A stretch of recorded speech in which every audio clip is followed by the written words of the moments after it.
हमारे साथ जो आज गाड़ी है ये है ऑल न्यू टाटा की सफारी 2024 डार्क एडिशन। और ये गाड़ी कैसे अलग है, इसमें क्या क्या नए फीचर्स हैं, फर्स्ट इन सेगमेंट कई सारे फीचर्स ऐसे हैं जो सिर्फ इसी गाड़ी में हैं, और कंपटीशन से गाड़ी किस तरह से आगे निकल चुकी है।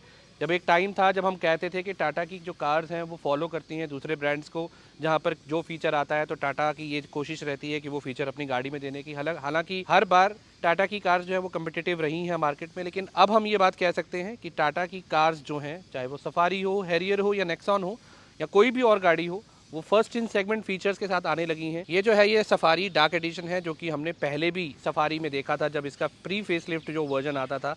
लेकिन लास्ट ईयर फेसलिफ्ट वर्जन आने के बाद एक चीज़ मिसिंग थी, वो था उसका डार्क एडिशन, और वो भी अब मार्केट में टाटा ने लॉन्च कर दिया है। ये नॉर्मल सफारी से फेसलिफ्ट वर्जन जो है उससे किस तरह से अलग रहने वाली है, कौन कौन से इसमें नए फीचर्स हैं, सेफ्टी में क्या एनहेंसमेंट्स की गई हैं, फीचर्स में क्या एनहेंसमेंट किए गए हैं, वो सारी चीज़ें डिटेल में डिस्कस करेंगे।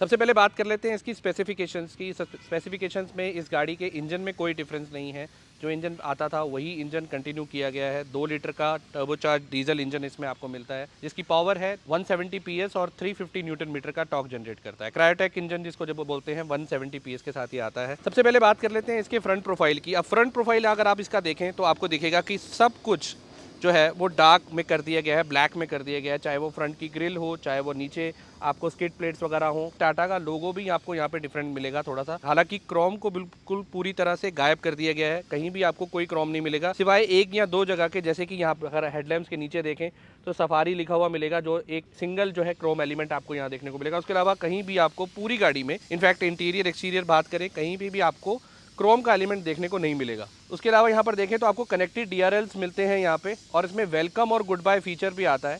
ऊपर डीआरएल्स हैं, नीचे आपको जो है बाई प्रोजेक्टर हेडलैम्प्स मिलते हैं, नीचे यहाँ पर आपको अगेन एलईडी फॉग लैम्प्स मिलते हैं, और ये सी थ्रू है, जो बेसिकली टायर्स को हवा यानी कि वेंटिलेशन पहुँचाने के लिए होता है। अगर आपके टायर्स लॉन्ग डिस्टेंस में आप चला रहे हैं तो गर्म ना हो, उसमें हवा वगैरह पहुँचती रहे, उस तरह का जो है एरोडायनामिक्स को बनाने के लिए यहाँ पे ये जगह दी जाती है। इस तरह से कुछ आपको गुड बाय फीचर भी देखने को मिलता है। अब ये गाड़ी जो है आपको एडास लेवल 2 के कुछ फीचर्स के साथ आती है। हालांकि कंप्लीट एडास लेवल 2 फीचर्स नहीं आते हैं, लेकिन तकरीबन सारे फीचर्स जो है वो टाटा ने देने की कोशिश की है। कुछ ऐसे फीचर्स हैं जो कमिंग सून है, जो कि मे बी अपडेट के साथ आपको मिल जाएंगे। 360 डिग्री कैमरा, और यहाँ पर आपको रडार देखने को मिलेगा। रडार के साथ आपको ऊपर विंड स्क्रीन पे कैमरा भी देखने को मिल जाएगा। साइड प्रोफाइल में अगर आप देखें तो साइड प्रोफाइल में कोई बहुत बड़ा चेंज नहीं है। हालांकि जितना मस्कुलर और जायंट साइज आपको पहले देखने को मिलता था उसी तरह से सेम साइज है, लेकिन एक डिफरेंस है, वो आपको ये यहाँ पे टायर्स में देखने को मिलेगा। ये यहाँ पर आपको all black 19 inches alloy wheels मिलते हैं डायमंड कट के साथ। और ये जो एलॉय का डिज़ाइन है,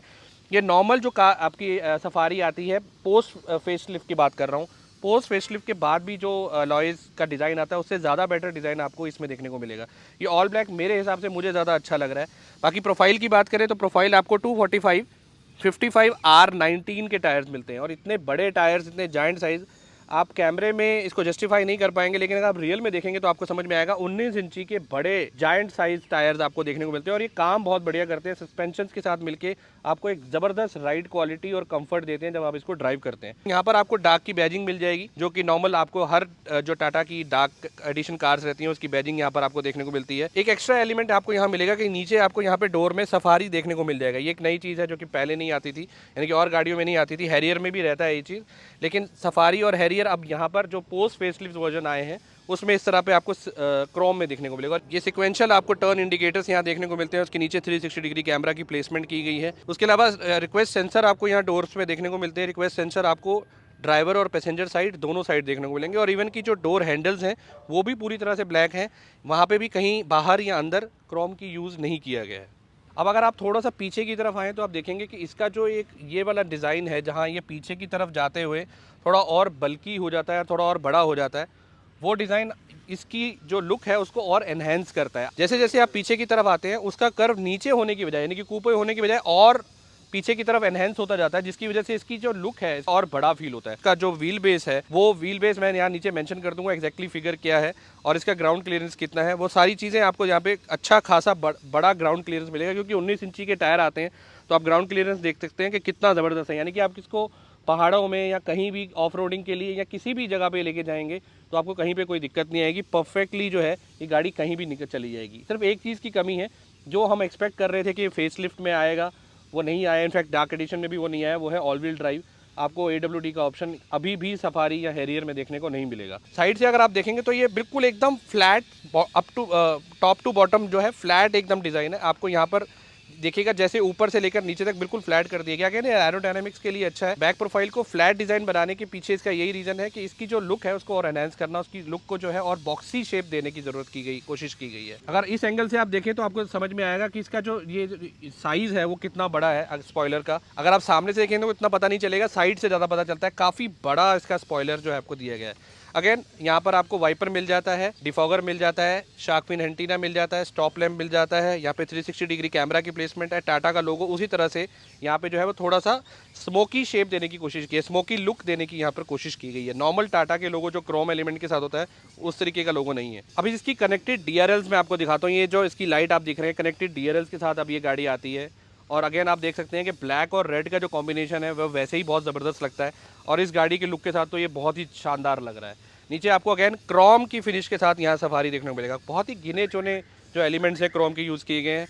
हालांकि इसकी कंपटीशन में जो कार्स आती हैं वो अगर आप ऑल ब्लैक देखेंगे तो वहाँ पर आपको बैजिंग भी ब्लैक में दिखती है, लेकिन यहाँ पर थोड़ा सा ऑब्वियसली इसको डिफ्रेंशिएट करने के लिए, एनहेंस करने के लिए कि दूर से दिखाई दे उसको, तो क्रोम एलिमेंट यहाँ पे सफारी का दिया गया है। और ये अगेन एक ट्रेंड बनता जा रहा है धीरे धीरे कि ब्रांड का जो नेम रहता है कार का उसको जो है सेंटर में लिखा जाता है। हालांकि पहले कुछ टाइम में लेफ्ट साइड में या राइट साइड में लिखा जाता था, अब बिल्कुल गाड़ी के सेंटर में जो है इस तरह से बैजिंग दी जाती है। एक और खास चीज़ यहाँ पर आपको जो है इलेक्ट्रिकली मैनेज टेल गेट मिलता है। अगर आपके पास चाबी है तो आप यहाँ पे जेस्चर अगर अपना देते हैं तो ये जो है वो वन टाइम ओपन भी हो जाती है। और मैंने एक चीज़ यहाँ पर नोट की है, इनफैक्ट हमारे पास पहले भी जो है इलेक्ट्रिकली कंट्रोल्ड जो टेल गेट्स आते हैं उसमें इस कार का जो जेस्चर काम करता है वो काफ़ी क्विकली है, काफ़ी रिस्पॉन्सिव है as compare to other cars. अब ये मेरी थोड़ी सी जो है अपनी एजम्पशन भी हो सकती है, बट अगेन यहाँ पर ऐसा कई बार क्या होता है कि जब हम इसको जेस्चर देते हैं तो वो दूसरी गाड़ियाँ उसको रीड नहीं कर पाती हैं या उसको मैनेज नहीं कर पाती हैं, तो कई बार आपको 2 या 3 बार करना पड़ता है। लेकिन लकीली इस कार में अभी तक एक बार भी ऐसा नहीं हुआ कि मुझे 2 बार करना पड़ा और सिंगल जेस्चर में इसका टेल गेट जो है वो ओपन हो जाता है। अब टेल गेट ओपन हुआ तो मैं आपको उसकी रियर भी दिखा देता हूँ। यहाँ पर 3 रोज़, अगर तीनों रोज़ ओपन है तो आपको कोई खास स्पेस यहाँ देखने को नहीं मिलेगा। सिंपल आप यहाँ पे छोटे मोटे बैग रख सकते हैं जैसे कि हमने रखे हुए हैं, उसके अलावा आपको कोई खास स्पेस देखने को नहीं मिलेगा। लेकिन अगर आप चाहें तो अगर आप थर्ड रो को यहाँ पे जो है फ्लैट बॉटम कर देते हैं उसके बाद फिर आपके पास काफ़ी स्पेस है। अभी मैंने फ़िलहाल एक ही सीट को जो है वो फोल्ड किया है। अगर आप दोनों सीट्स को फोल्ड कर देते हैं तो फिर आपके पास इनफ स्पेस, आपको जो है बूट स्पेस यहाँ मिल जाता है। 500+ लीटर्स का यहाँ बूट स्पेस आपको मिल जाता है। इसको क्लोज कर देते हैं और अब चलते हैं आगे की तरफ। अब गाड़ी आपकी पूरी ब्लैक हो और इंटीरियर आपका ब्लैक ना हो तो फिर थोड़ा जस्टिफाई नहीं करता वो चीज़ को। कंपटीशन में जो कार्स आती हैं वो ऑल ब्लैक आती ज़रूर है, लेकिन इंटीरियर में आपको उतना डार्क या ब्लैक नहीं मिलता जितना इस गाड़ी में देखने को मिलता है, या जनरली डार्क एडिशंस की हम बात करें टाटा मोटर्स की, उसमें देखने को मिलता है। सफारी हो या हैरियर हो या नेक्सॉन हो, ऑल ब्लैक इंटीरियर आपको मिलने वाला है। चाहे वो आपका फ्रंट, आपका डैशबोर्ड हो, चाहे वो आपकी सनरूफ के ऊपर रूफ एरिया हो, सीट्स हो, सेंटर कंसोल हो, एवरीथिंग इज़ ब्लैक। यहाँ पर हर चीज़ आपको जो है ब्लैक में मिलने वाली है, लेकिन डिफरेंस सिर्फ इतना रहेगा कि कई चीज़ें जो हैं वो आपका मैट ब्लैक में रहेंगी और कुछ ग्लॉसी ब्लैक पे रहेंगी। उसके अलावा एक डिफरेंट एलिमेंट थोड़ा सा आपको यहाँ देखने को मिलेगा जो है स्टिचिंग आपको यहाँ पर ब्लू मिलने वाली है। स्टिचिंग में आपको ब्लैक के साथ एक ब्लू का कॉम्बिनेशन यहाँ पर देने की कोशिश की गई है। जनरली हम लोग देखते हैं कि ग्रीन रहती है या वाइट में रहती है या फिर ब्लैक ही रहती है, लेकिन यहाँ पर ब्लू स्टिचिंग दी गई है। एक थोड़ा सा डिफरेंट एलिमेंट देने की कोशिश की गई है। ट्राई एरो एलिमेंट आपको चारों तरफ देखने को मिलेंगे, चाहे वो डोर्स हो या आपकी सीट्स हो। अब सीट्स में भी आपको यहाँ पर वेंटिलेटेड सीट्स मिलने वाली हैं। कुशनिंग अच्छी है काफ़ी ज़्यादा। इनफैक्ट हम टाटा की कार्स की बात करें तो सीट्स हमेशा से ही काफ़ी अच्छी कुशन के साथ रहती हैं। अभी हम फिलहाल अभी सिर्फ फर्स्ट रो की बात करें, जब सेकंड रो में जाएंगे तो हम सेकंड रो की बात करेंगे। फर्स्ट रो की कुशनिंग काफ़ी बेस्ट है, मतलब यहाँ पर आप बैठ कर लॉन्ग डिस्टेंस भी ट्रैवल करेंगे तो भी आपको उतना ज़्यादा किसी तरह का कोई लथार्जिक या आपको टायर्ड फील नहीं होगा। थोड़ा सा एग्जांपल के साथ दिखाऊं, आप कुशन्स अगर आप इसका देखें तो काफ़ी जो है बढ़िया तरीके से है। और दूसरा आपको आपकी लंबर को पूरी तरह से सपोर्ट देता है, यानी कि आपको एक ग्रिप करके रखता है, आपको एक तरह से पीछे से ग्रैब करके रखता है आपकी पूरी बैक को, जिससे आपकी बैक सीधी भी रहती है या जिस लेवल पे आप इसको एडजस्ट करके रखते हैं उस तरह से रहती है। दूसरा ये इलेक्ट्रिकली एडजस्टेड है। इलेक्ट्रिकली एडजस्टेड होने के साथ आप इसको मल्टीपल वेज में अपने अकॉर्डिंगली जो है इसको प्लेस कर सकते हैं। जैसे यहाँ पर अभी आप बटन्स देख रहे हैं, पीछे या आगे करने का आपको यहाँ पे ऑप्शन मिलता है, टिल्ट आप कर सकते हैं इस तरह से। आपको वेलकम फीचर भी मिलता है, यानी कि जैसे ही आप इसमें अपनी जो है ड्राइविंग पोजीशन को सेट कर लेते हैं किसी भी मेमोरी में, मेमोरी फंक्शंस आते हैं, मेमोरी में आपको 1, 2 और 3 ऑप्शंस मिलती हैं। अगर आप इसको सेट कर लेते हो और जैसे ही आप आके इसमें बैठेंगे तो ये आपको वेलकम करेगी, आप इस पर बैठेंगे, आपकी सीट अकॉर्डिंगली एडजस्ट होगी। और इनफैक्ट जब आप गाड़ी बंद करेंगे तब भी ये प्रॉपर जो है एडजस्ट होगी और फिर आप उसके बाद नीचे आराम से उतर सकते हैं। तो ये सारे फीचर्स आपको देखने को मिलते हैं। लंबर सपोर्ट के लिए आपको इस गाड़ी में एक और एडिशनल चीज़ देखने को मिलती है, वो है यहाँ पर मैनुअल आपको एक हैंडल मिलता है, जिससे कि इसका जो लंबर है वो आप अपने अकॉर्डिंगली एडजस्ट कर सकते हैं जितना आप चाहे। ये चीज़ मुझे काफ़ी अच्छी लगी, बिकॉज हालांकि ये मैनुअल है, इलेक्ट्रिकली एडजस्टेड नहीं है, बट स्टिल एक फीचर आपको दिया गया है जो कि इस सेगमेंट की कार्स में एटलीस्ट आपको देखने को नहीं मिलता है। चाहे मैनुअली सी, लेकिन ये काम बहुत बढ़िया करता है। लंबर में काफ़ी अच्छा जो है वो एक आपको एलिवेशन देखने को मिलता है, वो एक मुझे लगता है कि एक और एडिशन है इसकी सीट्स में, apart from the electrically adjusted, कि आपको एक लंबर सपोर्ट भी दिया गया है। अब ये सीट्स की बात होगी, आ जाते हैं हम इसके स्टीयरिंग में। स्टीयरिंग आप देख सकते हैं कि 4 स्पोक आपको यहाँ पे स्टीयरिंग देखने को मिलता है। ये ऑल टुगेदर न्यू डिज़ाइन है टाटा की कार्स में, चाहे आप अक्रॉस दी रेंज आप देख लें, हैरियर फेसलिफ्ट में, नेक्सॉन फेसलिफ्ट में या सफारी फेसलिफ्ट में, तो जो भी फेसलिफ्ट कार्स हैं, इवन पंच में भी आपको, पंच की मैं ईवी की बात कर रहा हूँ, अभी जो नॉर्मल वाली पंच है उसका तो फेसलिफ्ट नहीं आया है, तो वो कार्स जो हैं वो उसमें आपको ये 4 स्पोक जो है स्टीयरिंग देखने को मिलता है। जैसे आपने बाकी गाड़ियों में देखा है उसी तरह से इसमें भी आपको जो है इल्यूमिनेटेड टाटा का लोगो यहाँ सेंटर में देखने को मिलेगा, और यही आपका हॉर्न का काम भी करेगा। हॉर्न की भी देख लेते हैं, बढ़िया है, आवाज़ अच्छी है, मतलब इसमें आपको जो है वो चेंज करने की ज़रूरत नहीं पड़ेगी। और सबसे खास चीज़ जो आपको इस स्टीयरिंग में देखने को मिलेगी वो है ये इलेक्ट्रिक पावर स्टीयरिंग के साथ आती है। यानी कि अब जैसे पुराने जो सफारी ओनर्स हैं, इनफैक्ट जो फेसलिफ्ट के पहले के वर्जन थे उसमें भी जो लोगों को कंप्लेंट रहती थी कि इसका स्टीयरिंग थोड़ा हार्डर साइड रहता है और इसको जब आप टर्न करते हैं तो आपको अच्छा खासा जोर लगता है। इनफैक्ट हमारे पिछले वीडियो में जो हमने एक कंपैरिजन वीडियो किया था उसमें भी सबसे इंपॉर्टेंट पॉइंट जो है वो यही उठाया गया था कि इसका स्टीयरिंग थोड़ा हार्ड है, लेकिन अब वो दिक्कत आपको बिल्कुल नहीं आने वाली। कमाल का काम किया है टाटा ने इसमें, इलेक्ट्रिक तो आपको जो है स्टीयरिंग आपको देखने को मिलेगा और रिस्पांस बहुत ज़बरदस्त है और काफ़ी एक्यूरेट है। कहाँ एक्यूरेट नहीं है वो भी मैं आपके साथ डिस्कस करूंगा जब हम इसको ड्राइव करेंगे। जनरली अगर हम बात करें तो इलेक्ट्रिक पावर स्टीयरिंग के साथ आपकी लाइफ को समझ लीजिए 70% ये ईज आउट कर देगा, बिकॉज अब इतनी बड़ी गाड़ी को चलाना और आपके लिए आसान हो गया, क्योंकि पहले की आपकी कार्स में देखें, चाहे वो हैरियर है चाहे वो सफारी है, जनरली ये बोला जाता था कि इसकी जो स्टीयरिंग है वो थोड़े से हार्डर साइड रहते हैं, थोड़े सॉफ्ट होने चाहिए एज कम्पेयर कि हम कंपटीशन कार्स की बात करें। ठीक है, पावर से आपको जो स्टीयरिंग है अगेन यहाँ पर आपको टिल्ट और टेलीस्कोपिक दोनों मिलते हैं, विच इज़ वेरी गुड। ये इस सेगमेंट की कार्स में तो एक्सपेक्ट आप करते ही हैं कि आपको मिलेगा। उसके अलावा इसके ट्रांसमिशन की बात करें तो 6 स्पीड मैनुअल और 6 स्पीड ऑटोमेटिक के साथ ये कार आती है। ये वाली ऑटोमेटिक है। अब आते हैं इसके पैडल शिफ्टर की तरफ। इसके पैडल शिफ्टर आपको यहाँ दिए गए हैं, जो आपको अगर आप थोड़े कार एंथुसियास्ट हैं या आपको मज़ा पूरा लेना है गाड़ी का, आपको अपने कंट्रोल में रखनी है और ऑटोमेटिक के साथ साथ आप इसके पैडल शिफ्टर यूज़ करना चाहते हैं, तो आपको यहाँ गियर जो नॉब है उस नॉब से कोई एडजस्टमेंट नहीं करनी है, सिंपली आपको यहाँ क्लिक करना है और ये अपने पैडल शिफ्टर से मैनुअल मोड में आ जाएगी और उसके बाद मैनुअल मोड में आते ही ऑटोमेटिकली स्पोर्ट्स मोड में आ जाती है, यानी कि पूरे स्पोर्टी उसमें अपने रूप में आ जाती है। वो भी हम जब ड्राइव करेंगे तो डिस्कस करेंगे। और उसके साथ पीछे देखें तो यहाँ पर इस साइड पे आपको वाइपर कंट्रोल्स मिलते हैं, इस साइड पे आपको हेडलैम्प के कंट्रोल्स यहाँ पर देखने को मिलते हैं। अब आते हैं इसके डैशबोर्ड में। डैशबोर्ड मैंने आपको पूरा दिखाया, तो ये जो सेंट्रल कंसोल एरिया है ये पूरा आपको जो है ये टच इनेबल्ड है। हालांकि टेम्परेचर कंट्रोल जो है ड्यूअल एसी आपको यहाँ पे कंट्रोल टेम्परेचर कंट्रोल देखने को मिलता है। ये थोड़ा सा कार्बन फिनिश के साथ यहाँ पर टेक्सचर दिया गया है, ठीक लग रहा है, अच्छा है। मतलब स्टिल यहाँ पर आपको थोड़ा और बेटर हो सकता था। अगर हम प्लास्टिक क्वालिटी की बात करें, यहाँ पे ये थोड़ा सा सॉफ्ट है, लेकिन ये पूरा हार्ड आपको यहाँ पे सेंटर पे दिया गया है। 12.3 इंचज़ की आपको इंफोटेनमेंट सिस्टम मिलता है। अगेन 10 इंचज़ का आपको यहाँ पर डिजिटल क्लस्टर मिलता है। डिजिटल क्लस्टर में अगर आप बात करें तो ये पूरी तरह से कस्टमाइजेबल है, यानी कि आप अपने अकॉर्डिंगली इसको कस्टमाइज कर सकते हैं। सेटिंग्स में जाएंगे तो यहाँ पर आप इसको कस्टमाइज कर सकते हैं पूरा, चाहे आप इसको सेटिंग्स में जाके जैसे ही आप ओके क्लिक करेंगे तो आपको यहाँ पे डायल व्यू देखने को मिलेगा। डायल व्यू अगर आप यहाँ पे इसको 2 डायल व्यू करना है, 1 डायल व्यू करना है, डिजिटल व्यू करना है, वो जिस तरह से आप चाहें वो आप इसको कर सकते हैं। इल्यूमिनेशन आपको लाइट या डार्क करना है, बहुत सारी चीज़ें जो हैं आप इसको यहाँ पे कस्टमाइज़ कर सकते हैं। उसके अलावा यहाँ पर आप ट्रिप मीटर देख सकते हैं। अब ये फ़िलहाल जो है यहाँ पे एवरेज 10.7 की दिखा रहा है, 122 किलोमीटर अभी तक हम इसको चला चुके हैं। और ड्राइवर असिस्ट एडास फीचर्स वगैरह सब कुछ आते हैं, ये आप देख सकते हैं। यहाँ पे TPMS भी आपको देखने को मिल जाएगा। TPMS कहाँ गया? ये पावर और टॉर्क मीटर है, ये किस तरह काम करता है जब ड्राइव करेंगे उस बारे में बात करेंगे। ये TPMS है, तो ये आपको प्रॉपर यहाँ पर बताता रहेगा कि आपके टायर प्रेशर किस तरह का है। तो ये सारी चीज़ें यानी कि कुल मिला के डिजिटली आपको यहाँ पे सारी चीज़ें देखने को मिलेंगी। बाकी सेंटर में अगर हम बात करें इंफोटेनमेंट सिस्टम की, तो इंफोटेनमेंट सिस्टम बहुत ज़बरदस्त है। 12.3 इंचज़ का जो ये आपको सिस्टम पूरा मिल रहा है, ये मेरे ख्याल से बेस्ट इन जो सेगमेंट है।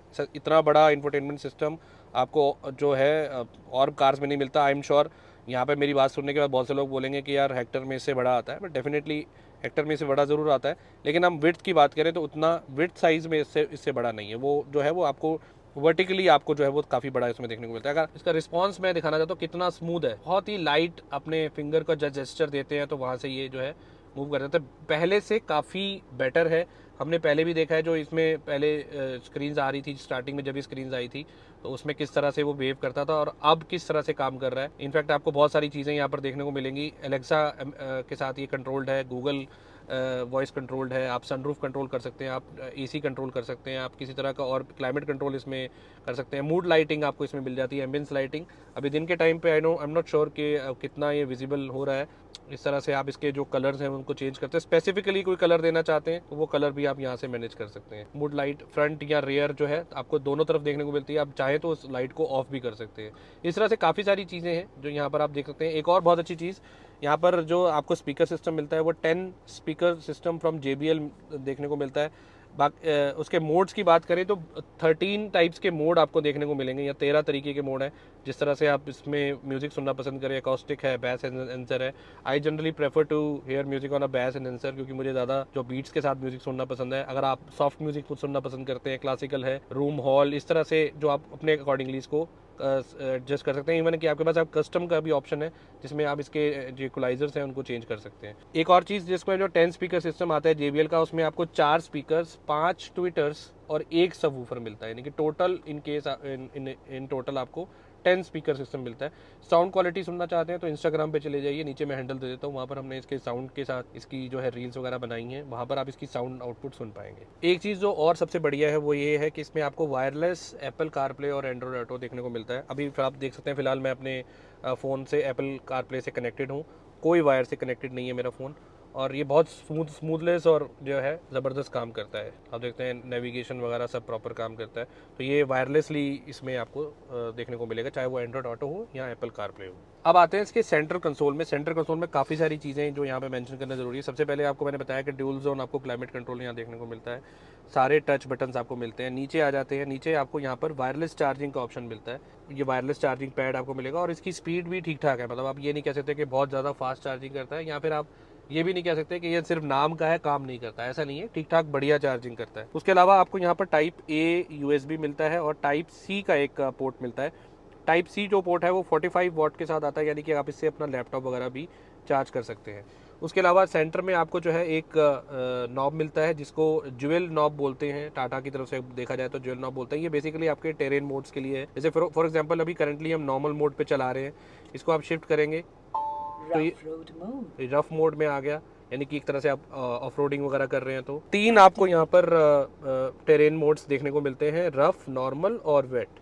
उसके अलावा ड्राइव मोड्स आपको अलग से देखने को मिलते हैं। करंटली ये सिटी मोड में है, जैसे कि इंफोटेनमेंट में देख रहे हैं आप, यहाँ पर आपको सिटी मोड दिख रहा है। अब सिटी मोड के अलावा यहाँ पर मैं जैसे क्लिक करूंगा, economy drive mode activated, eco mode पे आ गया, और उसके बाद आती है sport drive mode activated, sports mode आ जाता है। उसके अलावा स्पोर्ट्स मोड के बाद इसको वापस जो है सिटी मोड पे ले आते हैं। एक्टिवेटेड। ये आपका आ जाता है हिल डिसेंट कंट्रोल आपको यहाँ देखने को मिलता है। ये एक एनहेंसमेंट है, एक एक्स्ट्रा सेफ्टी फीचर है जो आपको इस सेगमेंट की कार में देखने को मिल रहा है। हिल डिसेंट आपको इसमें मिल जाता है। ये है गियर नॉब, काफ़ी स्मूथ और काफ़ी जो है अट्रैक्टिव सा है, इसकी लुक काफ़ी अच्छी है। यहाँ पे ऊपर आपको एक लेदर फिनिश देने की कोशिश की गई है। अगेन वही 3 आपको रिवर्स, न्यूट्रल, ड्राइव और पार्किंग मोड के लिए इलेक्ट्रॉनिक पार्किंग यहाँ पर आपको मोड देखने को मिलता है विद ऑटो होल्ड। और ये जो पूरा सेंटर कंसोल है ये ग्लॉसी फिनिश में आता है। इसमें थोड़ी सी अगर मैं यहाँ पे क्लोजअप में दिखाऊँ ना तो फिंगर्स आपको यहाँ निशान देखने को मिलेंगे। ये बहुत जल्दी जो है फिंगर मैग्नेट है, यहाँ पर निशान रहेंगे और बहुत जल्दी आपको जो है इसको क्लीन करना पड़ेगा, चाहे वो आपका सेंट्रल कंसोल हो, चाहे वो आप मतलब सेंटर कंसोल हो, या फिर यहाँ पर टच पैनल हो पूरा।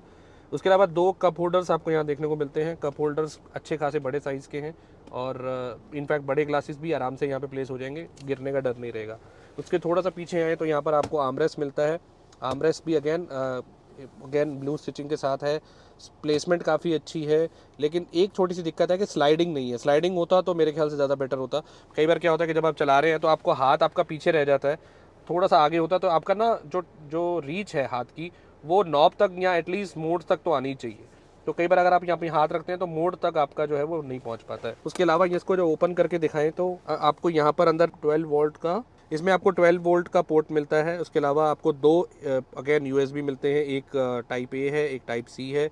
इसको आप अगर कन्वर्ट करेंगे तो ये 15 वॉट का हो जाएगा, इसको कन्वर्ट करेंगे तो तकरीबन ये हो जाएगा आपका 12 से 13 वॉट के आसपास का। तो ये फास्ट तो नहीं है लेकिन काम सही करेगा। तीसरा यहाँ पर कूल्ड ग्लव बॉक्स है ये, यहाँ पे आप कुछ भी अपना रखना चाहे जो थोड़ी बहुत आप जिसको आपको कूलिंग की ज़रूरत है, चॉकलेट्स हैं या कोई टॉफ़ीज़ हैं या कोई वैसे कोई आइटम है जिसको कूलिंग की ज़रूरत है, कई बार कोई मेडिसिन वगैरह भी रहती है, तो ये कूल्ड ग्लव बॉक्स, कूल्ड आपका आर्मरेस्ट के नीचे ऑप्शन मिलेगा। और अगेन जो ग्लव बॉक्स है वो भी आपको यहाँ पर कूल्ड मिलने वाला है। और उसकी अगर डेप्थ की बात करें तो जनरली जैसे टाटा कार्स में रहता है कि काफ़ी डेप्थ के साथ होता है, उतना ही आपको स्पेस यहाँ पे देखने को मिलेगा। अब यहाँ पर एक खास चीज़ मुझे यहाँ फील हुई जो मैं आप लोगों के साथ भी शेयर करना चाहता हूँ, वो ये है कि जब हम इसके टेरेन मोड्स चेंज करते हैं तो कार में एक आपको विजिबल चेंज मिलता है। विजिबल चेंज मतलब एक फील होता है चेंज, आपको वो एक यहाँ फील आता है। वो कैमरा में हम नहीं दिखा पाएंगे, वो जनरली आप कई ऐसी चीज़ नहीं है जो हमको आपको दिखा के कर पाए, लेकिन वैसे जब आप इसको चेंज करें, फॉर एग्जाम्पल अभी नॉर्मल मोड पे है, मैं इसको नॉर्मल मोड से वेट मोड में लेके जाता हूँ, एक तो सबसे बड़ा चेंज आता है वो कार के जो इंजन की रोरिंग साउंड है वो थोड़ी सी बढ़ जाती है, आरपीएम थोड़े बढ़ जाते हैं,